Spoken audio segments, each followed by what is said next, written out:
Ibu Guru Hebat. Bertemu lagi dengan saya Inyoman Widya Adi Adnyana, CGP Angkatan 11 Kabupaten Jemberana, pada aksi nyata modul 2.3 tentang coaching untuk supervisi akademik.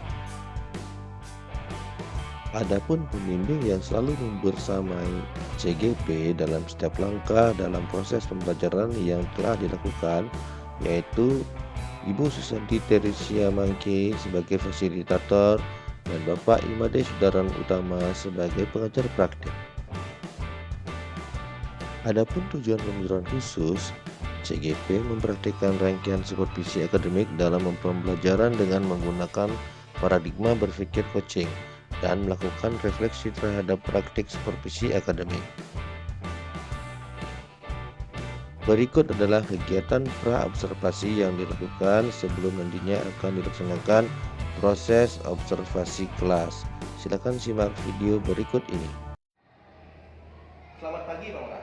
Selamat pagi, Pak Komang. Ya, bagaimana kabar hari ini? Baik-baik, Munafi, Pak Komang. Ya, saya juga masih diberikan keselamatan dan kesehatan Bang Ora ya.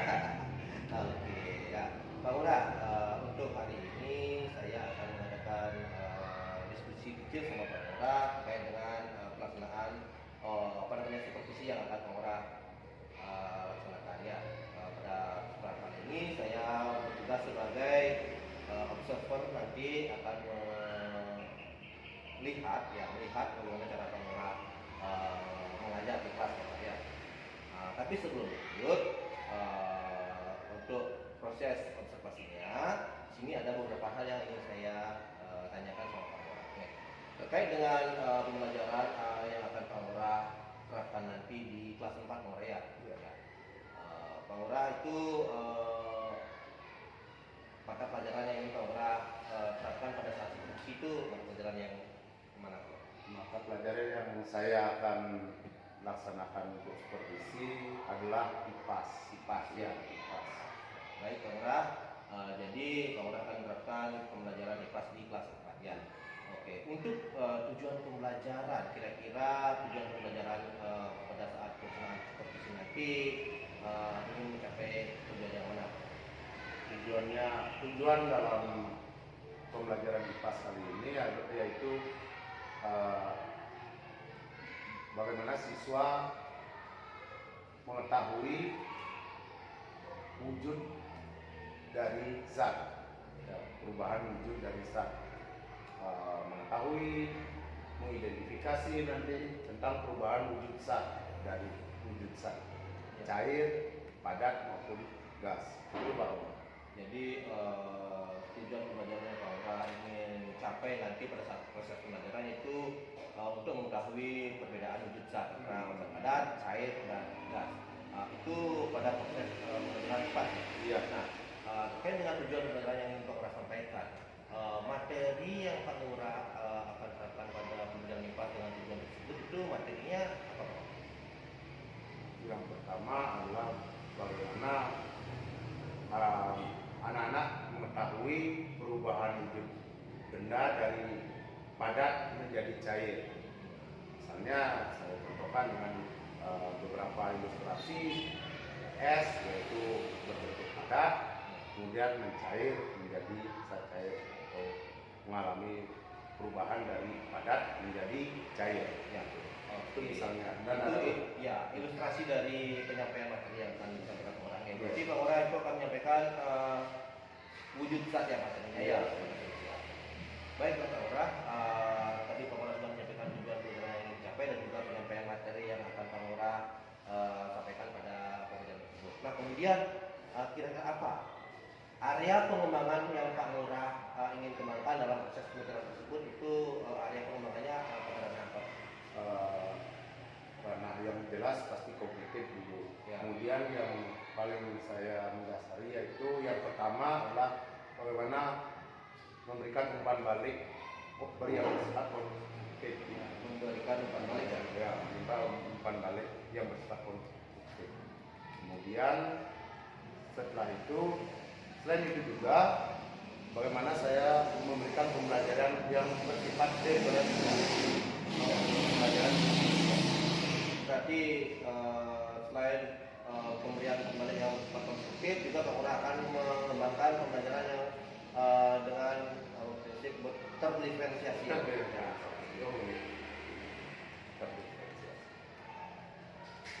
Ya, oke. Ini pembelajaran terdiferensiasi ini adalah pembelajaran yang baru yang mungkin mulai akan diterapkan di setiap sekolah ya. Oke, sebelum lanjut Pak Ngurah, apa yang Pak Ngurah bayangkan atau yang Pak Ngurah pikirkan terhadap pembelajaran terdiferensiasi tersebut? Bisa disampaikan sedikit ulasannya, Pak?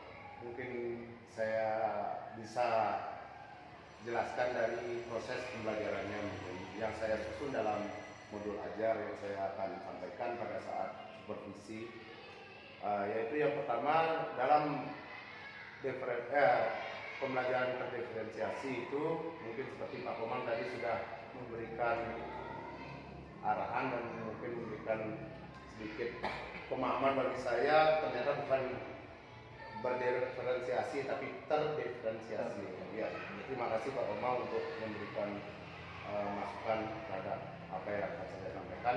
Mungkin kegiatan ini nantinya akan nampak ketika anak-anak akan masuk ke kelompok-kelompok dalam pembelajaran itu berdasarkan kemampuan dari siswa itu sendiri.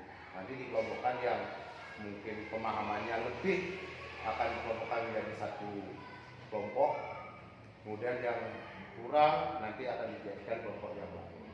Kemudian untuk mengetahui kemampuan itu nanti melalui kegiatan apersepsi, yaitu memberikan tes pengetahuan awal. Di sana saya akan menemukan anak-anak yang mana kemampuannya yang berbeda-beda. Seperti itu. Ya, itu terkait dengan sedikit bayangan terhadap pembelajaran yang terdiferensiasi. Nah, kemudian strategi yang dipersiapkan, yang pertama tadi Bang Ura menyebutkan dalam pengembangan yang ingin dicapai itu, yang pertama adalah memberikan umpan balik yang bersifat konstruktif. Kira-kira strategi apa yang Bang Ura akan lakukan untuk mencapai pengembangan area pengembangan tersebut? Nah, umpan balik konstruktif ini adalah bagaimana nantinya kita memberikan, ketika nanti anak-anak memberikan alasan atau memberikan argumentasi, bagaimana nantinya kita sebagai guru bisa memberikan atau mengarahkan atau memberikan tekanan bagi setiap siswa terhadap apa yang disampaikan, itu sehingga nantinya akan menimbulkan suatu pembentukan pemikiran dari anak. Apabila dia benar, dia akan bisa menguatkan apa yang menjadi dasar pemikirannya. Namun apabila kurang, nanti bisa diperbaiki melalui umpan balik konstruktif itu. Ya, berarti Bang Ura untuk mencapai pengembangan yang ingin Bang Ura capai itu, strategi yang Bang Ura gunakan itu dari umpan balik yang konstruktif itu memberikan penekanan terhadap siswa untuk membentuk pengetahuannya sendiri, Bang Ura, ya. Misalkan bentuk pertanyaan atau apa namanya yang bersifat membangun pengetahuan siswa tersebut terhadap materi yang Bang Ura ajarkan. Ya, selain pertanyaan juga mungkin saya dari beberapa video melalui media pembelajaran itu akan menimbulkan suatu pertanyaan atau mungkin suatu pemahaman terhadap siswa terkait dengan materi. Ya, karena saya juga kebetulan juga mengecek juga dari bukan hanya kemampuan siswa, saya lihat juga tipe gaya belajarnya juga saya lihat, ada yang auditory, kinestetik. Nanti saya kombinasikan juga dengan beberapa hal, yaitu anak-anak melakukan percobaan atau proyek, sehingga anak-anak yang tipe belajar kinestetik juga akan merasa tertarik terhadap pembelajaran yang saya sampaikan. Oke, Bang Ura. Ya, baik. Terima kasih Bang Ura. Tadi Bang Ura sudah banyak sekali menyampaikan terhadap strategi yang akan disiapkan. Nah, tadi ada hal yang menarik yang saya dengar itu melihat juga dari unsur minat dan bakat dan sesuai dengan daya belajar anak-anak ya. Nah, terkait dengan terdiferensiasi, tadi Pak Ngurah itu sudah menyampaikan pengetahuan berdasarkan pengetahuan. Nah, pengetahuan ketika Pak Ngurah menerapkan proses pembelajaran yang terdiferensiasi tersebut, kira-kira strategi Pak Ngurah, langkah awal Pak Ngurah, apa yang Pak Ngurah akan terapkan untuk mencapai pembelajaran terdiferensiasi? Strategi apa yang Pak Ngurah rancang untuk mencapai hal tersebut? Mungkin kalau dibilang strategi ya lebih ke saya lebih condong ke proses pembelajaran.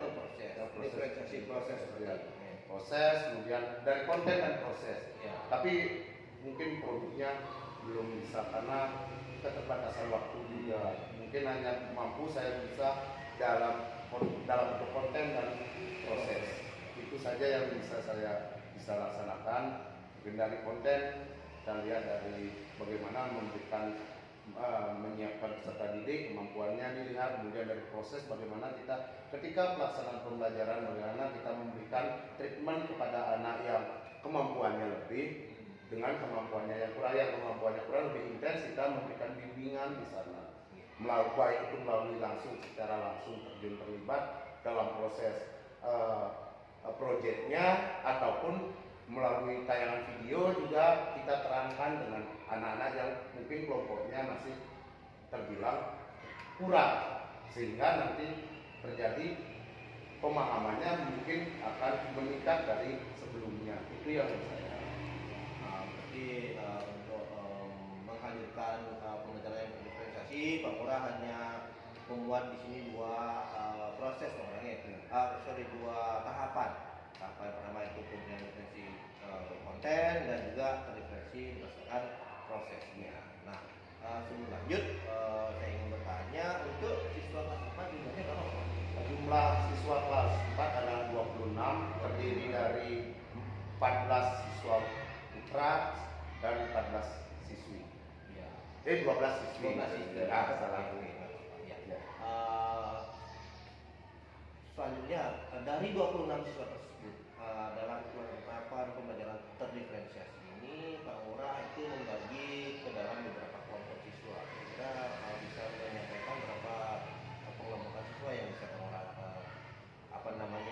lakukan dalam pembelajaran tersebut? Karena jumlahnya 26, sebenarnya kalau dicari kan 5 yang ideal kan 5. Mungkin 5 mungkin satu kelompok lagi ada yang 6. Ya, agak banyak juga ya. Jadi kita harus memberikan bimbingan yang sangat ekstra karena jumlah siswanya juga terlalu banyak. Ya. Oke, baiklah Pak Ngurah, itu saja yang ingin saya sampaikan pada saat ini dan saya sangat menunggu saat Pak Ngurah nanti akan melaksanakan praktek pembelajaran ya. Semoga dalam proses pembelajaran nanti semua berjalan dengan baik dan bisa mencapai tujuan pembelajaran yang Pak Ngurah inginkan dan harapkan. Nah, sebentar ya. Sebelum lanjut nanti sebelum pelaksanaan apa ya besok ya? Iya, besok. Sebelum pelaksanaan kegiatan supervisi, boleh saya nanti meminta untuk modul aja yang akan Pak Ngurah sampaikan dan mungkin saya akan nanti sedikit lihatlah supaya saya tahu dulunya dalam proses pembelajaran Pak Ngurah itu seperti apa. Iya. Ya. Oke, kalau bisa nanti mungkin sebentar bisa dikasih biar saya. Oke. Untuk hari ini saya cukupkan sekian untuk kegiatan praobservasi dan semoga besok pelaksanaan pembelajaran yang Pak Ngurah lakukan berjalan dengan lancar. Sukses buat Pak Ngurah ya. Ya, selamat Ngurah. Ya, terima kasih Pak Umar. Demikian tadi kegiatan praobservasi yang telah dilakukan bersama guru kelas 4 yaitu Bapak Igusti Putu Ngurah Ragendra Wiratwana. Dan untuk selanjutnya akan dilaksanakan kegiatan observasi kelas terkait dengan pembelajaran yang sudah dirancang serta strategi yang akan diterapkan dalam pembelajaran tersebut. Untuk lebih lanjut, mari kita simak kegiatan observasi kelas yang sudah dilakukan. Selamat pagi anak-anak. Om Swastiastu.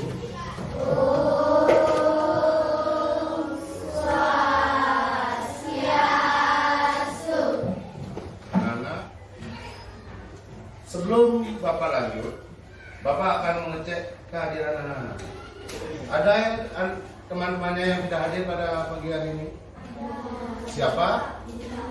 Bintang. Oh iya, kebetulan tadi orang tuanya Bintang menelpon bahwa Bintang tidak bisa mengikuti pembelajaran karena dalam keadaan sakit. Selanjutnya mungkin Bapak akan mengingatkan kembali ya tentang keyakinan kelas dan kesepakatan kelas yang sudah kita susun bersama ya, bahwa kesepakatan kelas kita yang pertama adalah memiliki inisiatif dan inovasi dalam pembelajaran. Yang kedua, selalu budayakan 5 SDT. Sebagai anak-anak yang memiliki jiwa nasional, marilah kita berdiri bersama-sama, kita menyanyikan lagu Garuda Pancasila.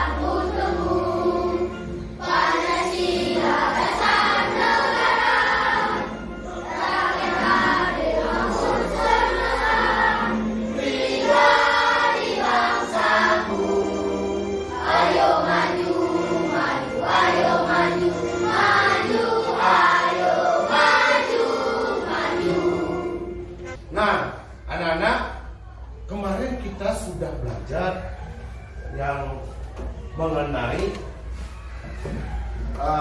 perubahan wujud benda. Nah, perubahan wujud benda itu ada padat, cair, dan gas. Apa itu padat? Apa contohnya? Bagaimana? Ya, silakan. Es batu misalnya ya.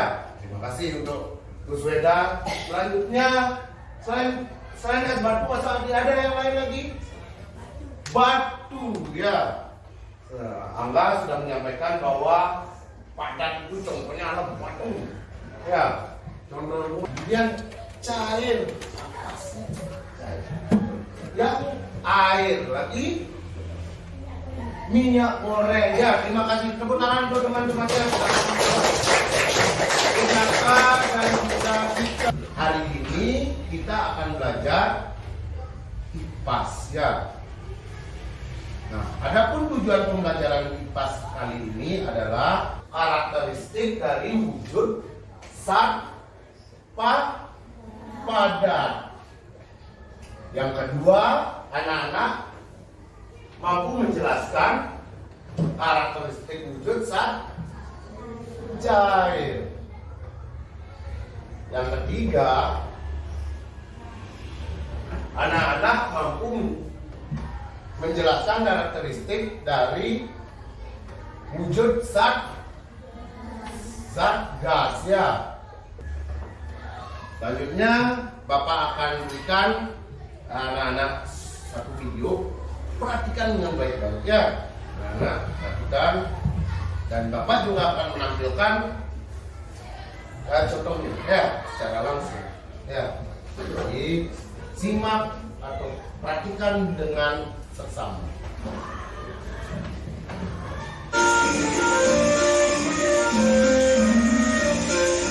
Panas bener deh cuaca hari ini. Gimana sih Pak? Panas banget.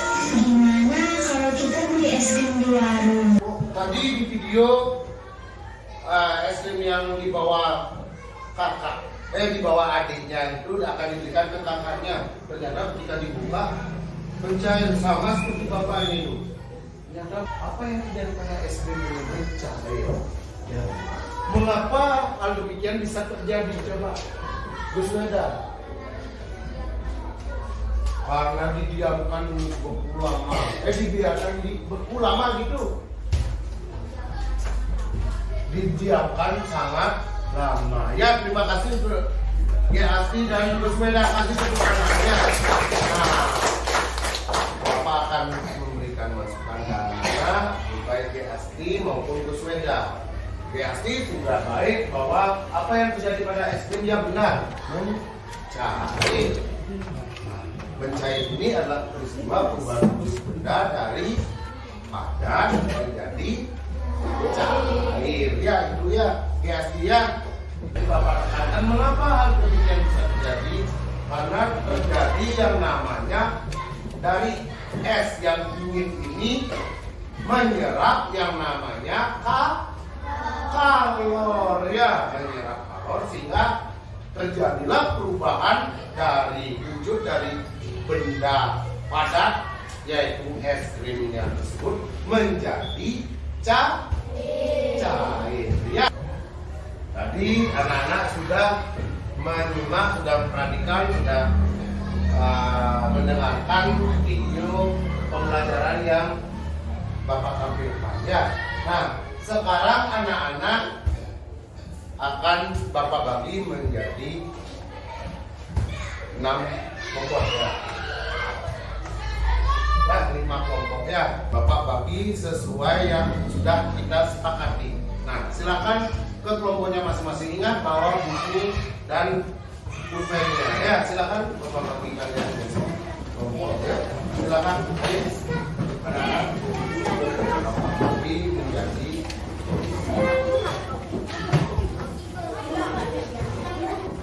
sudah bentuk kelompoknya. Silakan Bapak bagikan LKPD maupun bahan ajarnya ya. LKP-nya dan bahan ajarnya. Nah, perhatikan, silakan anak-anak melakukan diskusi. Ingat, setiap diskusi nanti Bapak nilai. Ya, Bapak perhatikan kalian, lakukan kalian di kelompoknya.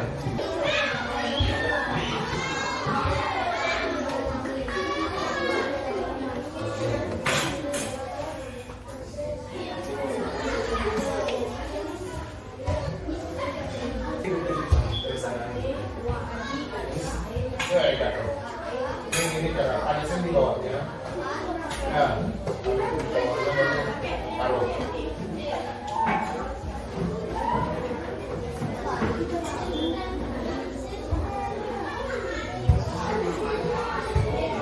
Nah, perhatikan anak-anak, jangan ikut dulu, perhatikan, silakan diskusi anak-anak.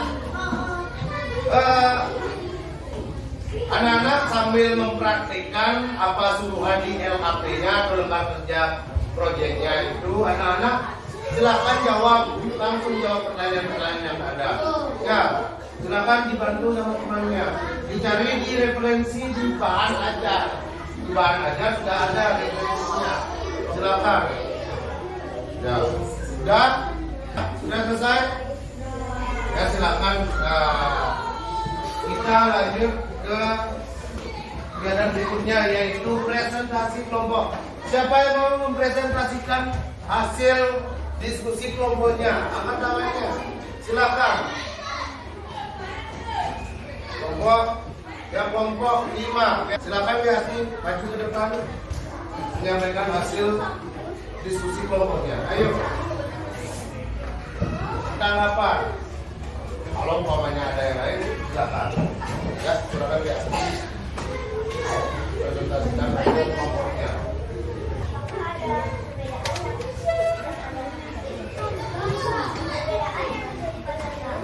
Kiranya yang dekat dengan api akan meleleh, atau yang apinya padam. Ketika apinya dipadamkan, lilinnya kembali padam. Ya.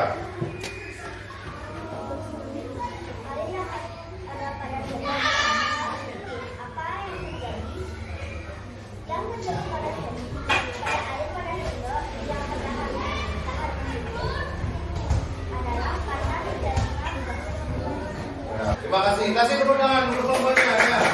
Nah, sebelum Bapak lanjutkan ke presentasi berikutnya, kelompok berikutnya, yang pertama kita bahas satu-satu ya, deh.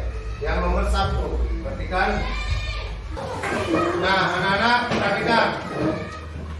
Anak-anak tadi sudah belajar tentang perubahan wujud benda. Ya, belajar perubahan wujud zat ataupun perubahan wujud benda. Nah, siapa yang bisa menjelaskan apa saja perubahan-perubahan besar? Perubahan besar. Ya, akan menjadi cair lagi.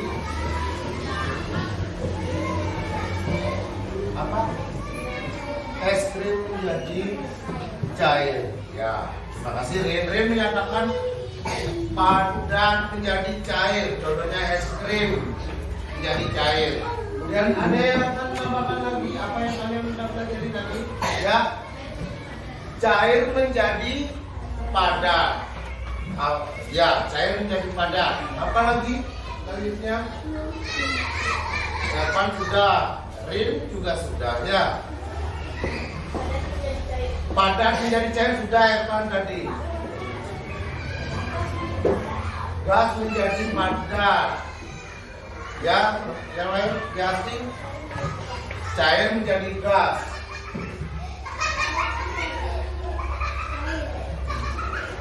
Gas menjadi cair, ya. Sudah tadi ya. Nah, tadi baik Asti, kemudian Rin, kemudian Katika, lanjut siapa lagi tadi, Ervan, ya. Sudah menyampaikan apa yang kamu pelajari. Satu-satu dijawab, tidak semuanya. Ya, nah ini Bapak akan mengingatkan kembali apa yang sudah kita pelajari atau yang sudah anak-anak pelajari sampai hari ini tentang dibahas ya. Kita mempelajari perubahan wujud benda.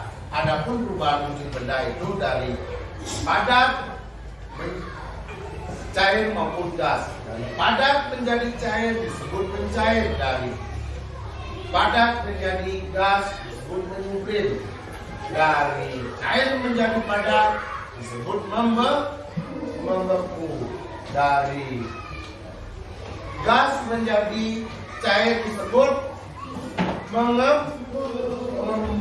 Ya, itu yang anak-anak pelajari. Selain hal itu, anak-anak juga mempelajari apa sih kejadian yang ada di sekitar rumah anak-anak, di sekitar kita yang berhubungan dengan perubahan wujud benda. Misalnya, air dipanaskan menjadi menguap, itu perubahan cair menjadi gas, ya. Kemudian padat menjadi cair, misalnya tadi lilin, ya. Kemudian es batu sudah tadi ditunjukkan, maupun es krim sudah, ya. Ditunjukkan itu merupakan perubahan wujud zat atau benda yang terjadi di sekitar kita, ya. Nah, pada hari ini kita belajar tentang perubahan wujud benda. Nah, untuk kedepannya anak-anak akan mempelajari tentang gaya, ya, tentang gaya dan perubahannya. Jadi jenis gaya. Jadi anak-anak belajar dengan baik.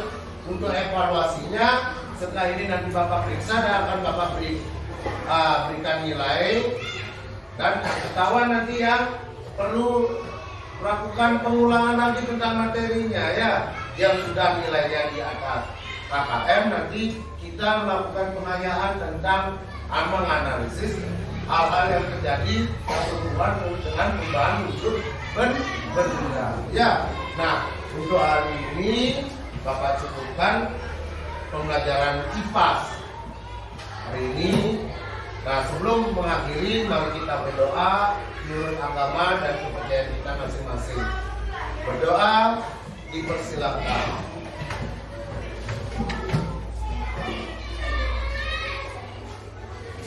Berdoa selesai. Anak-anak bisa istirahat.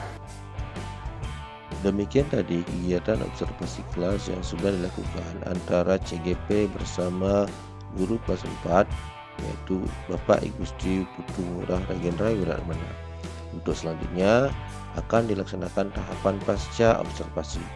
Dalam tahapan pasca observasi, guru akan menyampaikan refleksi terhadap pembelajaran yang sudah diterapkan dengan menggunakan strategi atau pengembangan model pembelajaran yang sudah dirancang. Untuk selanjutnya akan menentukan langkah atau tindak lanjut apa yang akan dilakukan sebagai peningkatan kompetensi dalam pembelajaran guru tersebut. Baik, selamat pagi Bang Ura. Bagaimana kabarnya? Kabarnya baik-baik. Baik ya. Gimana keadaan hari ini? Apakah semuanya berjalan dengan lancar? Lancar. Ya. Kita langsung saja Pak Ura. Terkait dengan kemarin Pak Ura sudah melaksanakan praktek mengajar dan kebetulan saya sebagai observer untuk mendampingi Pak Ura dalam proses pembelajaran. Dalam proses pembelajaran tersebut, kira-kira Pak Ura sudah melakukan apa dalam proses kegiatan pembelajaran yang Pak Ura praktekkan kemarin bersama dengan siswa? Kemarin saya melaksanakan pembelajaran pada muatan pembelajaran IPAS. Kemudian babnya yaitu kemarin bab 2 yang berkaitan dengan perubahan wujud benda. Nah, di sini kami yang mengambil tujuan pembelajaran 4 sebenarnya. Yang pertama, siswa mampu melalui media pembelajaran, siswa mampu mendeskripsikan perubahan wujud benda. Kemudian yang selanjutnya mampu menunjukkan perubahan wujud benda di kehidupan sehari-hari. Kemudian selanjutnya ada lagi 2, karena kebetulan kemarin juga Pak Omang memberikan masukan kepada saya untuk tujuan pembelajarannya, tolong gunakan satu-satu aja, jangan dalam satu tujuan pembelajaran terdiri dari 2 kegiatan, artinya mendeskripsikan dan menyebutkan gitu. Saya sudah bisa jadinya menjadi 4 tujuan pembelajaran. Baik, terima kasih Pak Ura. Jadi kemarin sebelum Pak Ura melaksanakan kegiatan proses pembelajaran, tentunya kita sudah pernah berdiskusi tentang kegiatan apa sih yang harus kita lakukan dalam saat kegiatan proses pembelajaran. Selanjutnya Pak Ura, dalam pembelajaran Pak Ura yang kita terapkan kemarin, kira-kira respon anak-anak dengan pembelajaran yang Pak Ura terapkan tersebut, apakah bisa diterima dengan teori atau dengan metode atau model pembelajaran yang Pak Ura terapkan? Ya, kembali ke kegiatan waktu observasi, Pak Omang memberikan masukan untuk memberikan pembelajaran terdiferensiasi, kemudian penggunaan media TPACK jadi diperbanyak, kemudian sudah saya terapkan dan hasilnya untuk kegiatan pembelajaran terdiferensiasi, anak-anak yang kemampuannya mungkin dikategorikan kurang ikut bisa memberikan andil dalam pembelajaran, justru anak-anak tersebut juga sangat aktif. Terbukti ketika mungkin kalau ditonton di video pembelajaran karena direkam juga, anak-anak yang notabene pada saat proses memberikan pertanyaan awal itu kurang, pada saat setelah pelaksanaan pembelajaran, kemudian proses diskusi, proses percobaan yang anak-anak lakukan, setelah itu anak-anak yang justru kita bisa bilang kemampuannya kurang justru terlibat aktif dalam pembelajaran. Nah, di sana saya perlu juga memberikan arahan atau memberikan masukan terhadap jawaban dari anak-anak tersebut. Mungkin perlu beberapa yang harus diarahkan karena jawabannya mungkin agak melantur atau agak kurang, diperbaiki. Itu kan sesuai dengan pembelajaran terdiferensiasi juga. Nah, di sana sudah saya terapkan dan sangat-sangat bermanfaat.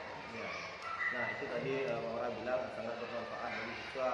Ketika Bang Ura menerapkan pembelajaran yang terdiferensiasi tersebut, berarti respon anak-anak itu sangat baik untuk menerima strategi pembelajaran terdiferensiasi tersebut.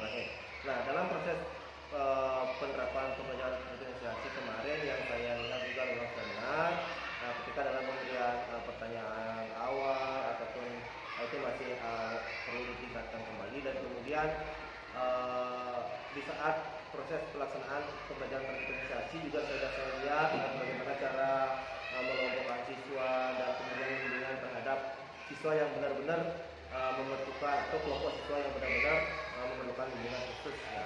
Karena itu kan dilihat dari segi pemahaman siswa tersebut ya. Pertama juga Pak Lurah kemarin sudah melakukan tes awal. Yang kedua juga Pak Lurah sudah melaksanakan proses bimbingan atau menemani anak-anak khususnya pada anak-anak yang masih kurang pemahaman dalam proses belajar. Itu sudah terlihat kemarin.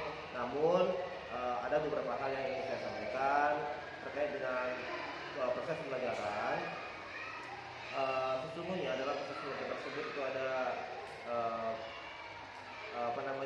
proses keterampilan juga Pak. Ada namanya keterampilan secara emosional. Dalam LPP sudah terlihat, cuman perlu penekanan dalam penegasan dalam hal tersebut, misalkan bagaimana mereka dengan percaya diri menyampaikan hasil kerja kelompoknya, kemudian berkomunikasi yang positif dan memiliki rasa tanggung jawab siswa terhadap tugas-tugas yang dimiliki.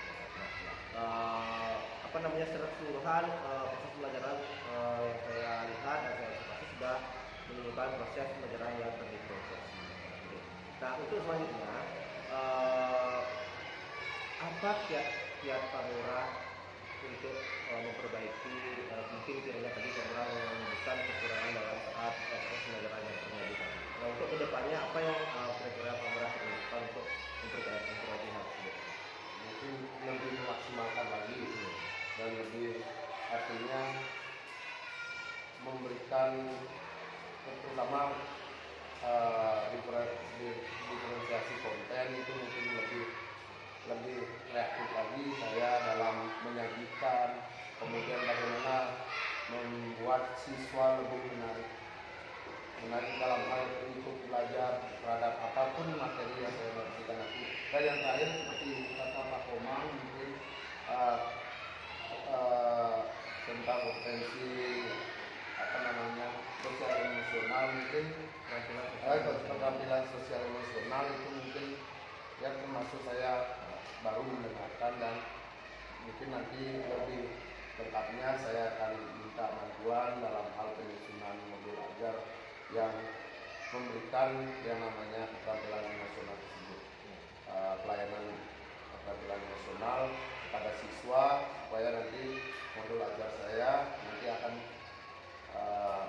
memiliki selain pembelajaran diferensiasi, kemudian model pembelajaran yang saya gunakan juga penggunaan PPAK dan ditambah keterampilan sosial emosional itu, sehingga modul ajar saya bisa ya digunakan tidak hanya untuk saya sendiri, mungkin saya bisa berikan ke teman-teman yang lain bisa lebih dibahaskan.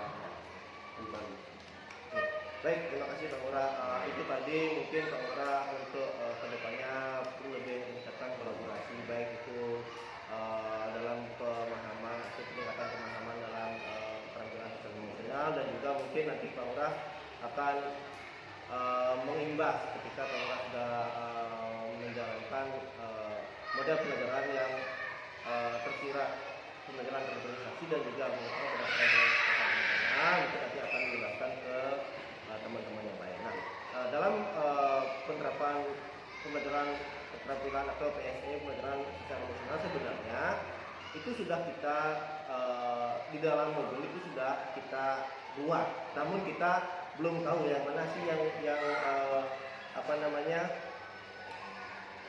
yang menyangkut aspek-aspek yang mana yang ada dalam keterampilan emosional tersebut. Nah, seperti kesadaran diri terhadap Tuhan Yang Maha Esa itu kita menunjukkan dengan cara berdoa, memiliki rasa tanggung jawab. Kita lihat kan pada saat siswa itu maju ke depan atau mengerjakan tugas dengan penuh rasa tanggung jawab itu sudah muncul, cuman perlu diisi nanti penekanannya.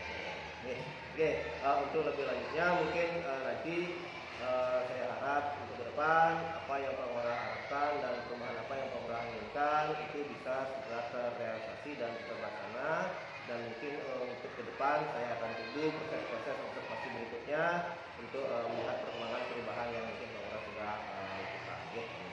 Untuk itu terima kasih banyak atas waktunya. Saya ucapkan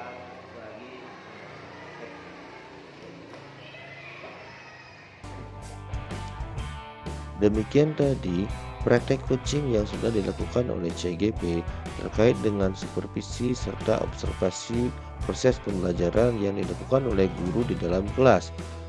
Mohon maaf atas segala kekurangannya, dan akhir kata saya ucapkan terima kasih. Salam dan bahagia.